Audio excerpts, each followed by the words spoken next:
Election analyst Corey O'Brien joins us now. All signs. Corey, welcome back. Thanks, Scott. Thanks for having me.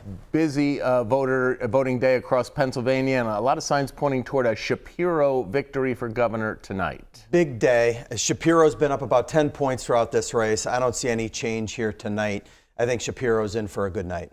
Why Shapiro? Because no governor in Pennsylvania has had, this kind of at least according to the polls, this kind of a lead. I'm just not sure that Doug Mastriano has launched much of a campaign, quite frankly. Very little television, very little paid media. It just doesn't make a lot of sense for a gubernatorial race.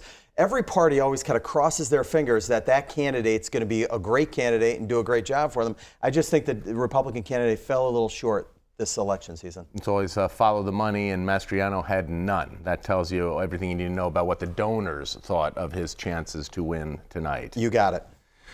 We are also talking, obviously, about the race for Senate. The whole nation is talking about the race for Senate.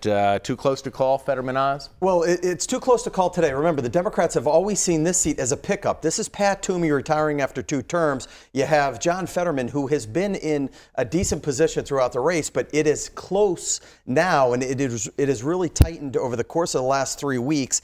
I think that this could be a little bit of a surprise. I think Fetterman has been the favorite throughout the race here, but tonight could be a little bit of an upset. Not so sure we'll know the outcome tonight, but that seat may stay in the Republican corner. We'll see how it goes. The debate, Fetterman-Oz, how bad an effect did it have on the Democrat?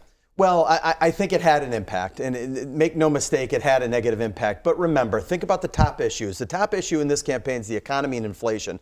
If you think the economy and inflation is the top issue, you're voting Republican. If you think democracy is the top issue, you're voting Democrat. Which one weighs at the polls? We're going to find out later tonight. What other races should we be looking at tonight? I think the 7th Congressional District is a really interesting race. I think that's where we could see some change. I think Cartwright in the 8th is going to be safe tonight. But Susan Wild, she won in a special election in 2018 by a 54-44 margin, re-election in 2020 only by 52-48, and the challenger is coming back for a second bite at that apple. Remember, independent voters are going to really be the swing here in this race. I think that this could be an upset race. I would say to you that Susan Wild, dead heat right now with the challenger, Lisa Scheller. That could be a pickup for the Republicans. Might be one of the only pickups for the Republicans in the Commonwealth of Pennsylvania. And that, of course, that district now includes all of Carbon County. That is not to the advantage of the incumbent Wild. It is not.